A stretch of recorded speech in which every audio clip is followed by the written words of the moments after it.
Hi friends, welcome to our Kanyakushi YouTube channel. ఈరోజు ఎంతో టేస్టీగా ఉండే సాంబార్ను ఎలా తయారు చేసుకోవాలో తెలుసుకుందాం. ముందుగా ఒక కప్పు కందిపప్పును తీసుకొని శుభ్రంగా కడుక్కొని ఒక అర్ధగంట సేపు పక్కన ఉంచుకోవాలి. తర్వాత కుక్కర్లో పప్పును వేసుకొని కొన్ని వాటర్ పోసుకొని పప్పు మెత్తగా అయ్యేలాగా ఉడికించుకోవాలి. ఉడికిన పప్పును పక్కన ఉంచుకోవాలి. సాంబార్లోకి కావలసిన కూరగాయలన్నింటినీ కట్ చేసుకోవాలి. నేను సోరకాయ, ములక్కాయ ముక్కలు, క్యారెట్, టమాటా, పచ్చిమిర్చి, ఉల్లిపాయ ముక్కలు అన్నింటినీ కట్ చేసుకొని పక్కన ఉంచుకున్నా. తర్వాత ఒక నిమ్మకాయ సైజంత చింతపండును నానబెట్టి పక్కన ఉంచుకోవాలి.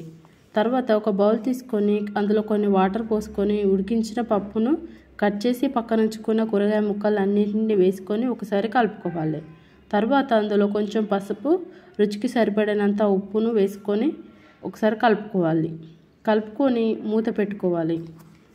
కూరగాయలు అనేవి పప్పులో 70% ఉడికిన తర్వాత కూరగాయ ముక్కలు ఉడికినవో లేవో చూసుకోవాలి. అవి ఉడికిన తర్వాత చింతపండు రసము అందులో వేసుకొని పులుపుకు తగినన్ని వాటర్ కూడా పోసుకోవాలి. అందులో కొంచెం కారము, చిన్న ముక్క బెల్లం ముక్కను వేసుకోవాలి. 2 టేబుల్ స్పూన్ల సాంబార్ పొడిని కూడా వేసుకొని బాగా కలుపుకోవాలి.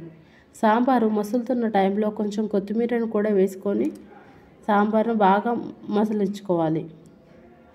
అది మసులుతున్న టైంలో పోపు రెడీ చేసుకుందాం. ఒక బౌల్ తీసుకొని కొంచెం ఆయిల్ వేసుకొని కచ్చాపచ్చా దంచుకున్న వెల్లుల్లి రెబ్బలను అందులో వేసుకోవాలి. అవి కొంచెం ఫ్రై అయిన తర్వాత అందులో జీలకర్ర, ఆవాలు కూడా వేసుకోవాలి. అవి ఫ్రై అయ్యాక ఎండుమిర్చి, కరివేపాకు వేసుకోవాలి.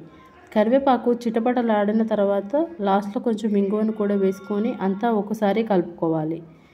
కలుపుకున్న తర్వాత సాంబారు మసులుతున్న టైంలో ఈ పోపును అందులో వేసుకొని ఒక పొంగు వచ్చాక స్టవ్ ఆఫ్ చేసుకోవాలి. అంతే, ఎంతో టేస్టీగా ఉండే సాంబార్ రెడీ. ఈ వీడియో కనుక మీకు నచ్చినట్లయితే లైక్, షేర్, సబ్స్క్రైబ్ చేసి ఇలాంటి మరిన్ని వీడియోల కోసం గంట సింబల్ని కొట్టండి.